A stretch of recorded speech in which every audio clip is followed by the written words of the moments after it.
Le but de ta vie, c'est de poursuivre tes rêves.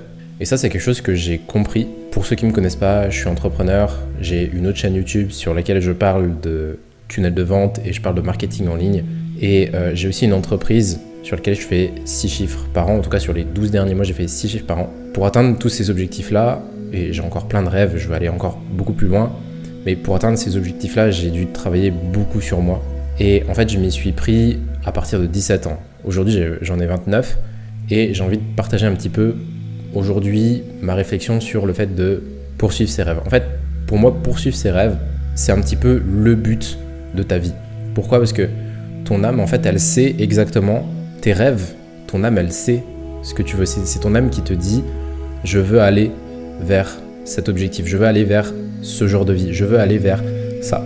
Et tu peux pas te sentir mal quand tu penses à tes rêves. Tu peux pas te sentir mal parce que tes rêves, c'est uniquement tes rêves à toi. Okay, c'est uniquement tes propres rêves, c'est uniquement tes propres objectifs. Et si tu réfléchis bien, tu peux pas te sentir mal, tu peux pas te sentir de mauvaise humeur en pensant à tes rêves. Parce que regarde, par exemple, maintenant, si tu fermes les yeux et que tu t'imagines tes rêves, je sais pas, peut-être que voilà, tu fermes les yeux, tu penses à où est-ce que tu seras dans 5 ans, dans 6 ans, dans 10 ans. Et peut-être que ton rêve, c'est, je sais pas moi, d'avoir une maison avec une piscine au bord de la mer. Ça, c'est un de mes rêves. Et si tu penses à ça, si vraiment ça, c'est un de tes rêves, si ça fait partie de tes rêves, il n'y a aucun monde où tu te sens mal, en fait, en réalité. Donc, ce que j'ai réussi à comprendre au fur et à mesure des années en travaillant sur moi, c'est que tes rêves, c'est littéralement dans ton ADN. C'est-à-dire que ton corps sait, ton âme sait où est-ce que tu veux aller. Donc, du coup, ça veut dire quoi ? C'est-à-dire que le but de la vie, l'objectif de la vie, l'objectif de ta vie, c'est d'aller vers ce qui t'inspire le plus et c'est d'aller vers tes propres rêves. Je sais que ça peut ne pas être facile. Il y a beaucoup de gens qui se prennent la tête avec cette notion de mission de vie. Ce truc de mission de vie. Ok, c'est quoi ma mission de vie ? Et il y a beaucoup de gens en fait qui vont aller chercher ailleurs, à l'extérieur. Ils vont aller acheter des formations, ils vont aller aller dans des événements, ils vont rencontrer des médiums pour justement qu'on leur donne la réponse. Et moi, j'ai longtemps été comme ça, c'est-à-dire que j'ai recherché un petit peu ma mission de vie parce que, en fait, quand on commence à découvrir un peu le développement personnel, quand on commence à découvrir un petit peu le travail sur soi, on tombe rapidement sur ces idées de mission de vie, etc. Et souvent, on peut tomber sur des gourous qui sont là pour nous vendre des choses en mode tu vas découvrir ta mission de vie. Mais en réalité, les promesses, elles sont jamais vraiment tenues. Pourquoi est-ce que les promesses, elles sont pas tenues ? Parce que, en fait, il faut juste se lâcher la grappe avec ce truc de mission de vie. Ta mission de vie, c'est toi qui la connais. Il n'y a que toi qui la connais. Personne ne peut te dire tes rêves, personne ne peut te dire ta mission de vie, puisque c'est ancré en toi. Tu as une signature d'âme, entre guillemets, et il n'y a que toi qui peux connaître tes rêves. Donc, en fait, moi, ce que je t'invite à faire plutôt, bien sûr, rencontre des gens, fais des événements, achète des événements si tu veux. Moi, j'en ai acheté des événements, j'en ai fait plein et ça m'a beaucoup aidé. Mais je recherchais, dans beaucoup de cas, je recherchais à l'extérieur quelque chose que j'attendais alors que c'était juste un vide intérieur. Enfin, c'était pas un vide intérieur, c'était plutôt que j'avais la réponse en moi, mais juste je voulais pas regarder la réponse en moi. Et à chaque fois que tu vas à l'extérieur, etc., que tu vas aller rencontrer des gens, aller faire des choses, ça c'est très bien, ça te permet de te nourrir, ça permet de t'enrichir intérieurement. Et pas de t'enrichir, je parle pas d'argent là, je parle juste de t'enrichir intérieurement. Mais quand tu fais ça, il faut juste que ce soit un outil. Il ne faut pas que tu ailles chercher des réponses de par les gens. Il faut que tu ailles chercher des réponses en toi par les expériences extérieures que tu vis. Et à chaque fois que tu fais des expériences extérieures, donc que tu vas voyager, que tu vas rencontrer des gens, ça va t'aider à trouver tes rêves, ça va t'aider à trouver ta mission de vie. Et le truc qu'il faut que tu fasses, selon moi, c'est prendre un papier et un crayon et que tu notes tout, en fait. Tu vas tout noter, tu vas noter ce que tu aimes faire, tu vas noter ce que tu as envie de faire, ça c'est super important. Tu vas noter ce à quoi tu es bon. Parce qu'en fait, je sais pas si, je sais pas forcément si tu crois en Dieu ou je sais pas forcément quelle est ta relation avec la spiritualité, mais la vie te donne la vie te donne les armes, la vie te donne les capacités intellectuelles, la vie te donne les qualités et aussi les désavantages pour justement aller chercher, c'est des indices en fait que Dieu te donne pour justement aller chercher ta mission de vie, ok ? Et tout ça, c'est un espèce de grand jeu vidéo, d'accord ? Avec plein d'indices autour, mais la réponse, la clé, tu l'as en toi. Et après, il y a un autre truc que je voulais aborder, c'est l'aspect de l'effet waouh, en fait, de la mission de vie.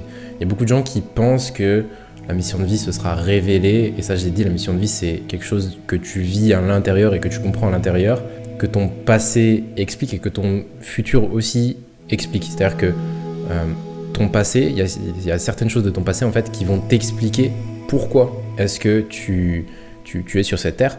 Mais il faut pas que tu t'attendes à un truc de ouf en mode ouais, je vais aller impacter des millions de personnes, je vais devenir une star, etc. C'est pas mon propos. Mon propos en fait, c'est juste de te dire que tu as une mission de vie, tu sais, ton corps il le sait. Donc il faut juste que tu te reconnectes à ton corps. Mais peut-être que ta mission de vie, c'est juste d'être un vagabond et d'aller voyager et de faire le tour du monde. Et justement d'aller partager cette sagesse que tu as accumulée en faisant le tour du monde. Et j'ai juste envie de te dire, vas-y, tu vois, il n'y a pas besoin que ce soit un truc de ouf. C'est quelque chose que tu peux commencer dès maintenant.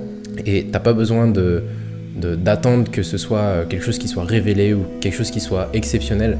Juste fais-le maintenant parce que sinon, personne va le faire à ta place en fait. Puisque c'est juste toi, ta propre mission de vie, c'est ton propre destin, entre guillemets. Donc peut-être qu'aujourd'hui, peut-être que tu as peur ou tu sais pas où est-ce que tu en es.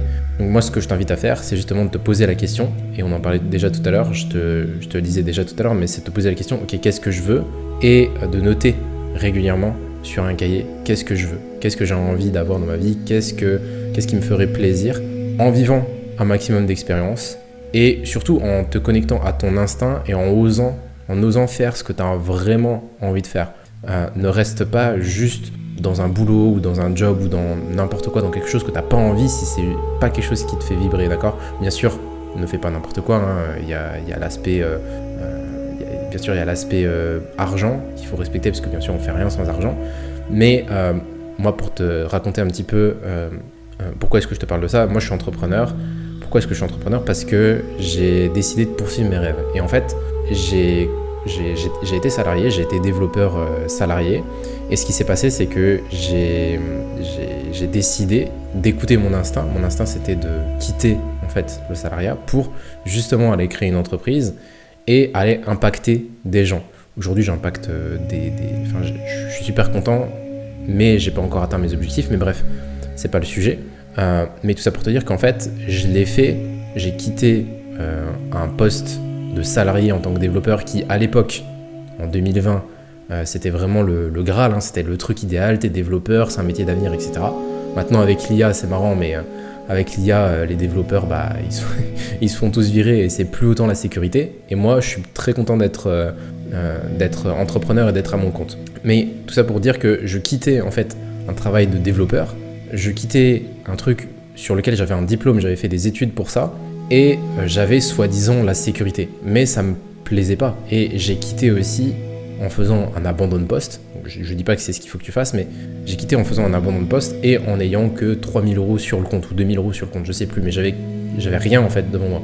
Et juste j'ai suivi mon instinct parce que mon âme, mon corps et mon âme connaissaient ma mission de vie et je savais que mon chemin de vie n'était pas en tant que développeur dans une société à faire la rat race, mais plutôt à être entrepreneur.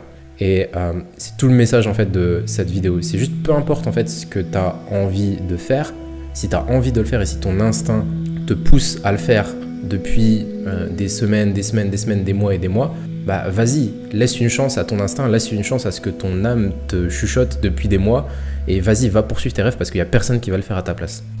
Et dernière chose du coup, quand je dis ma mission de vie, c'est d'être entrepreneur, ça j'en sais rien en fait, c'est pas quelque chose qui m'a été révélé comme ça. J'aimerais qu'on s'attarde sur un dernier point, c'est tes émotions. En fait, tes émotions, ce que tu ressens, ton instinct, ton corps, c'est ton radar en fait, c'est un petit peu ta boussole intérieure. Et quand tu actives ça, quand tu es à l'écoute de tes émotions, par exemple tu vas dans une pièce, je pense que ça t'est déjà arrivé de rentrer dans une pièce, tu vas dans une pièce et tu te sens pas bien. Ou alors tu as un mauvais pressentiment. Ça c'est des choses qui peut-être t'est déjà arrivé si tu es assez à l'écoute de ton corps. De manière générale, tu peux aussi utiliser ce pouvoir-là que tu as, ce pouvoir physique que tu as, ce pouvoir instinctif que tu as, pour trouver ton cap. Vraiment, c'est vraiment ta boussole pour trouver ton cap dans ta vie. Et moi, ça a exactement été ça. C'est-à-dire que, ok, j'étais salarié. En fait, c'est comme si j'étais sur un chemin. Et en fait, mon corps, mon instinct, mes émotions me disaient « Non, c'est pas le bon chemin, il faut juste que tu rechanges de chemin. » Et le fait d'être entrepreneur, c'était un meilleur chemin pour moi. Ça veut pas dire que c'est ma mission de vie en mode finalité. Non, ça veut juste dire que c'est pas. En fait, il faut arrêter de se mettre la pression avec ce truc de mission de vie. c'est pas en mode une finalité. Ce qui est important, c'est le chemin. Et donc, juste reconnecte-toi à tes émotions, reconnecte-toi à ta boussole intérieure, reconnecte-toi à ton corps. Et c'est ça qui va te permettre justement de vivre pleinement, finalement, ta mission de vie. Parce que ta mission de vie, ta vie, c'est une mission en fait. D'accord ? C'est vraiment comme un jeu vidéo, ta vie, c'est une mission. Et juste, ta mission, c'est d'écouter tes émotions, écouter ton corps pour justement aller là où ton corps, ton âme, tout te demande d'aller. Donc si ton corps et ton âme te demandent d'aller dans un bureau et de bosser de 8h jusqu'à 18h, tant mieux. Je pense pas que tu te sentes bien en faisant ce genre de choses. Par contre, si ton corps te demande de créer une entreprise, d'impacter des personnes et de travailler de manière un peu plus libre, moi je vais t'expliquer mon train de vie aujourd'hui, c'est quoi ? Je travaille pas avant 11h en ce moment. Je travaille pas avant 11h. Le matin, je vais au sport. J'emmène mon fils parce que j'ai un enfant, j'emmène mon fils à la garderie. Le soir, je travaille jusqu'à l'heure que je veux en fait, puisque je suis entrepreneur, donc en fait, je fais ce que je veux. Si j'ai envie d'aller en ville pour bosser dans un café, je vais en ville pour bosser dans un café. Si demain, j'ai envie de prendre une semaine pour aller bosser en Espagne, je prends une semaine pour aller bosser en Espagne. En fait, je fais ce que je veux, je bosse d'où je veux. Et ça faisait partie de mes rêves. C'est des trucs que j'ai décidé parce que mon instinct, mes émotions, mon âme me disait d'aller dans cette direction-là. Et voilà, je pense que c'est le message que je voulais faire passer avec cette vidéo. Ça en revient à ce que je disais. En fait, ta mission de vie, c'est pas un truc incroyable que quelqu'un va te révéler ou qu'il y a un ange qui va descendre du ciel et qui va te dire ta mission de vie c'est ça, il faut que tu fasses ça, il faut que tu ouvres une école pour les petits indiens ou il faut que tu fasses j'en sais rien, d'accord ? On s'en fiche en fait, peut-être que sur le chemin tu vas le faire et c'est tant mieux et c'est trop bien, mais écoute tes émotions et c'est ça qui va te mener justement à ta mission de vie et c'est ça qui va te mener justement à ta vraie identité, ton vrai toi et ta vraie vie et ce que tu es vraiment venu chercher sur cette terre. Voilà, merci de m'avoir écouté et puis à très bientôt.